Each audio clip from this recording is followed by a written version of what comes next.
Trump बोले, भारत पाक में nuclear war हो सकती थी, हमने रोकी, व्यापार खत्म करने की बात कही। वहां के नेता समझदार हैं, मान गए। अमेरिकी राष्ट्रपति डोनाल्ड ट्रंप ने शुक्रवार को एक बार फिर से भारत और पाकिस्तान के बीच लड़ाई रोकने का दावा किया।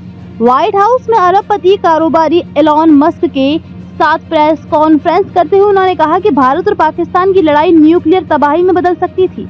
ट्रंप ने कहा, मैं भारत और पाकिस्तान के नेताओं का और अपनी टीम का शुक्रिया अदा करना चाहता हूं। हमने व्यापार की भी बात की और कहा कि हम उन देशों से व्यापार नहीं कर सकते जो एक दूसरे पर गोली चला रहे हैं और जिनके बीच परमाणु युद्ध का खतरा हो सकता है।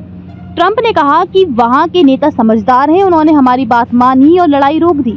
ये प्रेस कॉन्फ्रेंस ट्रंप और मस्क ने संयुक्त रूप से की थी। दरअसल मस्क ने ट्रंप प्रशासन से इस्तीफा दे दिया है। इसी को लेकर दोनों ने मीडिया के सवालों का जवाब दिया।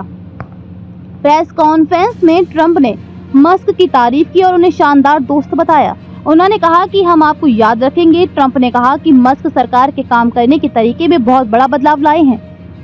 अमेरिकी राष्ट्रपति ने कहा कि मस्क ने बिना थके मेहनत की है ताकि अब तक के सबसे बड़े और अहम सरकारी सुधार कार्यक्रम को आगे बढ़ाया जा सके। मस्क असल में नहीं जा रहे हैं, मुझे लगता है कि वे आगे पीछे रहेंगे। डॉज उनका बच्चा है। दरअसल मस्क ने कल यानी गुरुवार को एक्स पर पोस्ट कर ट्रंप प्रशासन का साथ छोड़ने की जानकारी दी थी। इसके बाद ट्रंप ने सोशल मीडिया पर पोस्ट कर लिखा था कि ये मस्क का आखिरी दिन है, लेकिन वे हमेशा हमारे साथ रहेंगे और हर तरह से हमारी मदद करेंगे। प्रेस कॉन्फ्रेंस में मस्क ने कहा, ये डॉज का अंत नहीं बल्कि वास्तव में शुरुआत है। हम ट्रंप को सलाह देना जारी रखेंगे। मैं यहाँ आना जारी रखूंगा। मैं राष्ट्रपति का दोस्त और एडवाइजर बना रहूंगा। मस्क ने कहा कि स्पेशल गवर्नमेंट एम्प्लॉय के तौर पर मेरा समय पूरा हुआ। उन्होंने इस जिम्मेदारी के लिए ट्रंप को धन्यवाद भी दिया। ट्रंप ने मस्क को department of government efficiency DOGE का जिम्मा दिया था, जिसका काम सरकार की फिजूल खर्ची कम करना था। ट्रंप का फ्रांसीसी राष्ट्रपति को संदेश। ट्रंप से फ्रांसीसी राष्ट्रपति मैक्रो और उनकी पत्नी ब्रिगिट के वायरल वीडियो पर कहा कि पहले चेक कर लें दरवाजा बंद है या नहीं। ट्रंप ने आगे कहा, वो दोनों बहुत अच्छे हैं, मैं उन्हें अच्छी तरह जानता हूँ। मुझे नहीं पता कि वे क्या था, लेकिन मैं उन्हें बहुत अच्छे से जानता हूं और वे ठीक हैं। ट्रंप का कहना है कि रूसी राष्ट्रपति पुतिन और यूक्रेनी राष्ट्रपति जेलेंस्की दोनों ही जिद्दी हैं। वे यूक्रेन में युद्ध को समाप्त करने के लिए बातचीत करने की कोशिश कर रहे हैं। ट्रंप ने कहा कि वे यूक्रेन में रूसी बमबारी से निराश थे, जबकि वे युद्ध विराम की व्यवस्था करने का प्रयास कर रहे थे। ट्रंप का कहना है कि वे अमेरिका में अंतर्राष्ट्रीय छात्रों को चाहते हैं, लेकिन उन छात्रों को नहीं जो उनके अनुसार परेशानी पैदा कर रहे हैं। उन्होंने कहा कि अमेरिकी सरकार हार्वर्ड विश्वविद्यालय को लगभग $5 बिलियन देती है। उन्होंने कहा ये डॉज की पहल नहीं थी। ट्रंप का कहना है कि वे चाहते हैं कि ये धन व्यापारिक स्कूलों को दिया जाए।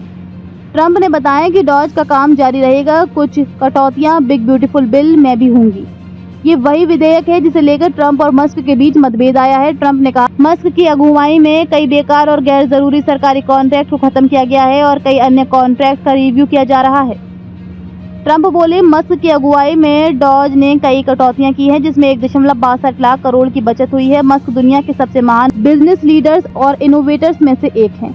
जानकारी के मुताबिक ट्रंप ने राष्ट्रपति बनने के बाद डॉज प्रमुख के तौर पर मस्क की नियुक्ति 30 मई 2025 तक के लिए ही की थी। यानी जब मस्क ने इस्तीफा दिया उसके एक दिन बाद ही उनका कार्यकाल खत्म हो रहा था। मस्क के इस्तीफे की स्पष्ट वजह सामने नहीं आई है, लेकिन वे उस बिल का विरोध कर रहे थे जिसे ट्रंप ने बिग ब्यूटीफुल बताया था। मस्क ने कहा था कि डॉज का मकसद खर्चों में कटौती करना है और ये बिल उसके खिलाफ है। इनकम टैक्स और एस्टेट टैक्स में 2017 में की गई कटौती को स्थायी बनाना, टैक्स कटौती को बढ़ाने का भी प्रस्ताव, ओवर टाइम और सोशल सिक्योरिटी इनकम पर टैक्स कटौती का प्रस्ताव।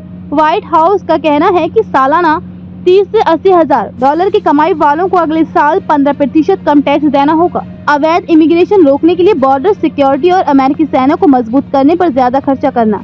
सरकार में फिजूल खर्ची, धोखाधड़ी और दुरुपयोग रोकने के लिए कड़े इंतजाम।